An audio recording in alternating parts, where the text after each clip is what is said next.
नमस्कार, आप देख रहे हैं सिटी न्यूज और मैं हूं आपके साथ कंचन। जुगसलाई में निकाय चुनाव को लेकर सियासी पारा चरम पर है। जुगसलाई नगर परिषद चुनाव में अध्यक्ष पद के उम्मीदवार रिंकू सिंह के पक्ष में शुक्रवार को केंद्रीय मंत्री गिरिराज सिंह जुगसलाई पहुंचे। या उन्होंने रोड शो और पदयात्रा कर लोगों से भाजपा एनडीए समर्थित प्रत्याशी रिंकू सिंह के समर्थन में भारी बहुमत से जिताने की अपील की। केंद्रीय मंत्री गिरिराज सिंह ने कहा कि झारखंड में सत्तारूढ़ इंडी गठबंधन चालबाजी कर राजनीति करता है, जबकि भाजपा कार्यकर्ताओं की पार्टी है। मैं भी एक कार्यकर्ता हूं और हमारा सिद्धांत बहुजन हिताय है। जुगसलाई नगर परिषद चुनाव में इंडी गठबंधन की रणनीति को भी उन्होंने चालबाजी बताया। उन्होंने कहा कि यहाँ झारखंड मुक्ति मोर्चा और कांग्रेस ने अलग अलग उम्मीदवारों को इसलिए समर्थन दिया है ताकि उनके ही दल संबंधित एक समुदाय विशेष से जुड़े अन्य उम्मीदवार को इसका फायदा मिल जाए। अपने संबोधन के दौरान रोड शो में लग रहे नारे को रेखांकित करते हुए केंद्रीय मंत्री गिरिराज सिंह ने कहा कि अंग्रेजों ने देश को बांटकर राज किया है। मौजूदा दौर में भी यही साजिश चल रही है, इसलिए ये नितांत आवश्यक है कि एकजुट रहें, क्योंकि एक रहेंगे तो सेफ रहेंगे। केंद्रीय मंत्री ने कहा कि केंद्र की मोदी सरकार ने देश भर में नगर परिषद क्षेत्रों के विकास के लिए 5,000 करोड़ रुपए दे रही है। इसके साथ ही झारखंड में रेलवे के विकास के लिए 70,000 करोड़ रुपए की योजना बनाई है। 3400 किलोमीटर रेल लाइन का दोहरीकरण हुआ है। जय जय श्री राम। आज नगर परिषद के इस चुनावी यात्रा रोड शो में उपस्थित सभी प्यारे भाई और बहनों, मेरे साथ आपके लोकप्रिय उम्मीदवार रिंकू सिंह जी हैं। मैं सर्वप्रथम दीनानाथ पांडे को अपना श्रद्धा सुमन अर्पित करता हूं, जो दीनानाथ पांडे को जानते हैं। मैं उनसे कहूंगा कि तालियों की गड़गड़ाहट से दीनानाथ पांडे जी को श्रद्धा सुमन अर्पित करें।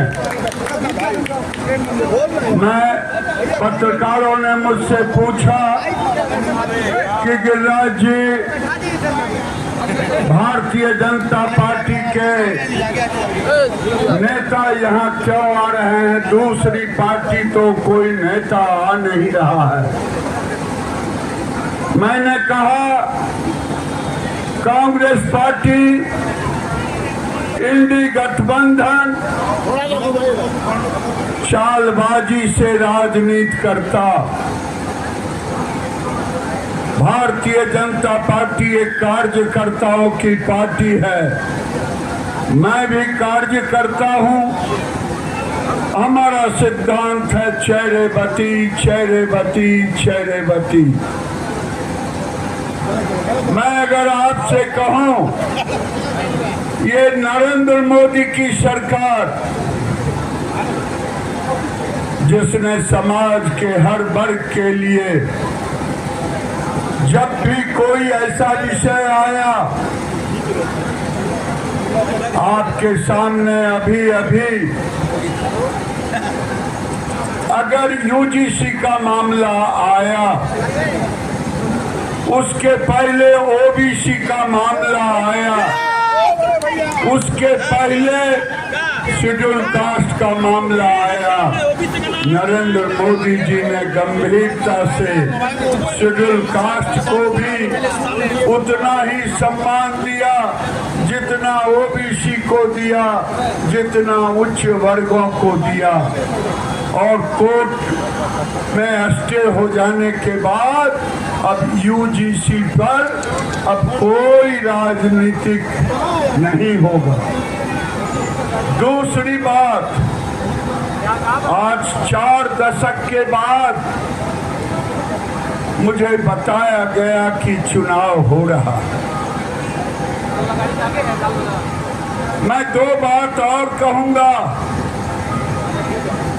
कि आज जेएमएम की सरकार है, ये आरोप लगाते हैं भारत की सरकार हमें सौतेले का व्यवहार करता है। लेकिन मैं 2 आंकड़े आपके सामने रखना चाहूंगा। जो केंद्र से डिवैल्यूएशन के पैसे राज्य को मिलते हैं, यूपीए सरकार में 10 साल में केवल 1.25 लाख करोड़ मिला और नरेंद्र मोदी की सरकार ने झारखंड को 4 लाख करोड़ से अधिक देने का काम किया। ये हेमंत सोरेन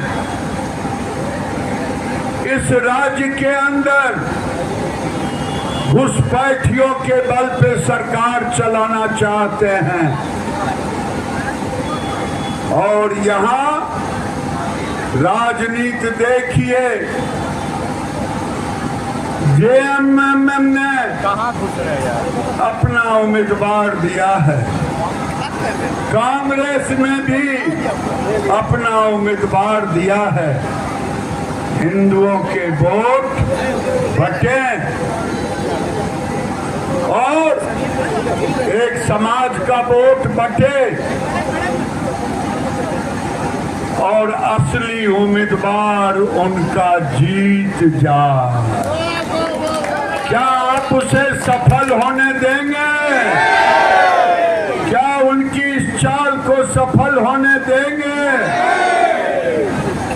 अभी लोग नारा लगा रहे थे, केवल इस नगर परिषद के लिए नहीं, केवल इस राज्य के लिए नहीं, बल्कि बंगाल हो, आसाम हो, केरल हो, बिहार हो, आज घुसपैठिए को संवैधानिक तरह से वोट देने के लिए एसआईआर का ये विरोध कर रहे हैं।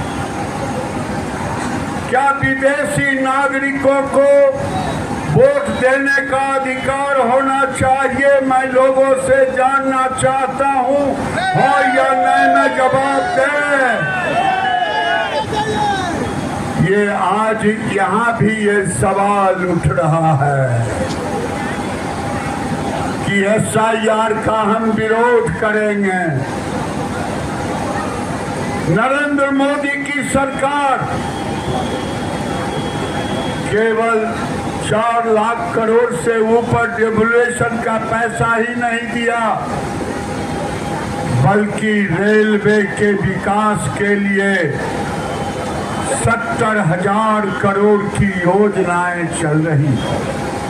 3400 किलोमीटर रेल लाइन डबल बिछे हैं। वंदे भारत की 12 जोड़ी ट्रेनें चल रही है, क्योंकि हमारा लक्ष्य है झारखंड का विकास होगा तो देश का विकास होगा। लेकिन मेरे प्यारे भाइयों, अभी मैं इस यात्रा में था, मैंने कहा कि नरेंद्र मोदी ने नगर विकास के लिए योजना चलाए हैं। 5,000 करोड़ राज्यों को सतत विकास के लिए 5 साल में। क्या इतना पैसा कोई नगर परिषद के विकास के लिए कभी देने का काम किया? नहीं किया। मैं आपसे ये कहना चाहूंगा कि आज झारखंड की राजनीति वोट बैंक की राजनीति के आधार पे चल रहा है और वो वोट बैंक एक खास कौम के आधार पर, चाहे घुसपैठिए हो। कुछ लोग चैलेंज करते हैं, मैं उस चैलेंज को स्वीकारता हूं। अब देश कभी अब दूसरा जिन्ना नहीं आने वाला है इस देश के। एक जिन्ना ने भारत और पाकिस्तान को जन्म दिया, अब हर शहर में जिन्ना की तरह आवाज उठा रहे हैं। आखिर क्या कारण है? हमारी बेटी लब जिहाद में जा रही है, कभी उनकी बेटी तो लब जिहाद में क्यों नहीं जाती? ये मैं लोगों के सामने रखना चाहता हूँ। पाकिस्तान के अंदर जिस समय बंटवारा हुआ, आज वहाँ हमारी बेटियां मंडपों पे से उठ गई, गुरुद्वारे से उठ गई, ईसाइयों की बेटियां भी उठ गई, किसी की जुबान नहीं खुला। आज भारत के अंदर भी माहौल क्रिएट करना चाहते हैं और बड़े ही चालाकी से ये उम्मीदवार भी खड़ा करते हैं। मैं आपसे निवेदन करूंगा कि ये देश को सुरक्षित रखना है। आप कहेंगे ये नगर परिषद की चुनाव से देश और राज्य की राजनीति से क्या लेना देना है? मैं आपसे निवेदन करूंगा, अगर नगर परिषद सुरक्षित रहेगा तभी जिला सुरक्षित होगा, जब जिला सुरक्षित होगा तब राज्य सुरक्षित होगा, जब राज्य सुरक्षित रहेगा तब देश सुरक्षित होगा। इसीलिए ये नगर परिषद का चुनाव बड़ा ही महत्वपूर्ण है। अभी नारे लग रहे थे,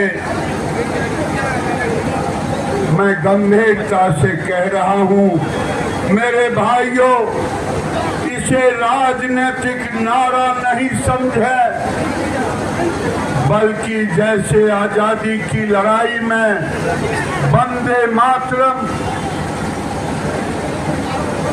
वंदे मातरम एक मूल मंत्र था। आज आपको भी समझना होगा,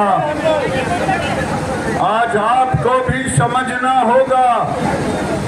हमारे नौजवान साथी नारे लगा रहे थे, एक रहेंगे तो, एक रहेंगे तो, बटेंगे तो, ये देश के लिए जरूरी है, ये देश के लिए जरूरी है। और ये अंग्रेजों ने बांटने का काम शुरू किया था, मुगलों ने शुरू किया था। अब मैं आक्रांताओं को कभी प्रश्रय नहीं देना चाहिए। कुछ लोग आक्रांताओं को भी अपना आका बुआ मानते हैं। मैं दूसरी बात कहूंगा, जमशेदपुर में सिख भाई तो रहते हैं, सिखों की संख्या पूरे देश में बहुत कम बच गया है। लेकिन आज अल्पसंख्यक की परिभाषा पर भी पुनर्विचार होना चाहिए। क्या जैन, क्या सिख, क्या बौद्ध की तरह मुस्लिम समाज आज अल्पसंख्यक कहलाने लायक है? आज कश्मीर में भी अल्पसंख्यक, केरल के मल्लापुरम में भी अल्पसंख्यक, बिहार के किशनगंज में भी अल्पसंख्यक, क्या आज की तारीख में अब सड़क से लेकर के संसद तक इस पर बहस होनी चाहिए कि नहीं होनी चाहिए? मैं ये प्रश्न आपके सामने इसलिए रख रहा हूं, आज आप सर्वे करें, अल्पसंख्यक का लाभ ना सिख ले पाते, ना क्रिश्चियन ले पाते, ना जैन ले पाते। आखिर ये हिस्सा कौन ले जाता? जो बहुमत में है वही अल्पसंख्यक का हिस्सा ले जाता। इसलिए अब अल्पसंख्यक पर भी अपना एक संघर्ष होनी चाहिए। ये अब आने वाले दिन में चाहे जुगसलाई से हो, चाहे टसा से हो, चाहे झारखंड से हो, चाहे बिहार से हो, ये संघर्ष का बिगुल फूकना ही पड़ेगा। ये नहीं फूका जाएगा तो बहुसंख्यकों का हिस्सा अल्पसंख्यकों में, अल्पसंख्यकों का हिस्सा वो हकमारी करने का काम करेंगे। मेरा ये आग्रह है, मेरा ये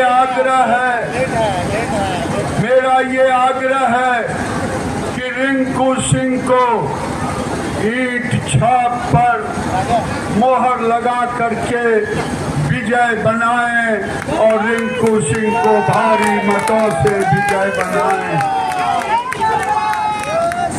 रिंकू सिंह विजय होंगे तो भारत की राष्ट्रीयता का एक नया मील का पत्थर साबित होगा जुगसुलाई में। इसीलिए हम रिंकू सिंह के पक्ष में सभी लोगों से, समुदाय के लोगों से मैं प्रार्थना करने आया हूं, देश के भारतवंशियों से प्रार्थना करने आया हूं कि भारतवंशियों जागो और जाग करके अपना बहुमत से वोट दो। जो मृगमारीचिका के रूप में तुम्हारे वोटों का बंटवारा करने के लिए खड़े हुए हैं, वो जीतने के लिए नहीं खड़े हुए हैं, वो भारतीय जनता पार्टी के उम्मीदवारों को हराने के लिए खड़े हैं। इसीलिए आप घर घर जा करके 70,000 करोड़ से ऊपर का काम चल रहा है। 12 जोड़ी वंदे भारत ट्रेन चल रही है। अमृत भारत स्टेशन का काम हो रहा है। और तो और नगर परिषद और नगर निगम के लिए पैसे आवंटित किए गए। तो ये एक तरफ हमारा विकास का स्वरूप है, दूसरी तरफ राष्ट्रवादी ताकत कैसे आए। अब मेरे जैसे लोगों के लिए अब सड़क से लेकर संसद तक ये भी आंदोलन चलाना है। कश्मीर में भी अल्पसंख्यक और केरल के मल्लेपुरम में भी अल्पसंख्यक और बिहार के किशनगंज में भी अल्पसंख्यक। अब अल्पसंख्यक सिख कहे, बौद्ध कहे, जैन कहे तो बात समझ में आती है, लेकिन अब देश के अंदर सड़क से लेके संसद तक अब इस पर बहस होनी चाहिए। क्या अब इन्हें अल्पसंख्यक रहना चाहिए, दर्जा देना चाहिए? ये रियल जो अल्पसंख्यक हैं उनका कोटा, उनका अधिकार, बहुसंख्यक का अधिकार ये छीन रहे हैं। इसलिए अब अल्पसंख्यक की परिभाषा पर भी चर्चा होनी चाहिए। सर, इसी क्षेत्र में एक प्रत्याशी है, वो एसआरआई को बोलते हैं हम रद्द करवा देंगे, क्या रुकवा देंगे, ऐसा हो सकता है क्या? देखिए, दुनिया की नहीं ममता बनर्जी हों या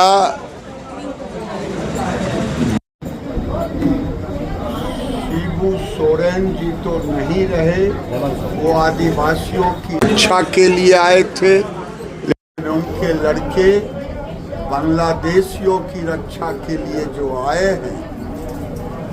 अब देश के अंदर कोई विदेशी नागरिक को वोट देने का अधिकार नहीं होना चाहिए, ये देश की मांग है। और मैं देश के जो मुसलमान रहे से कहूँगा, अगर आप बांग्लादेशी मुसलमानों को पनाह देने के बदले उसे चिन्ह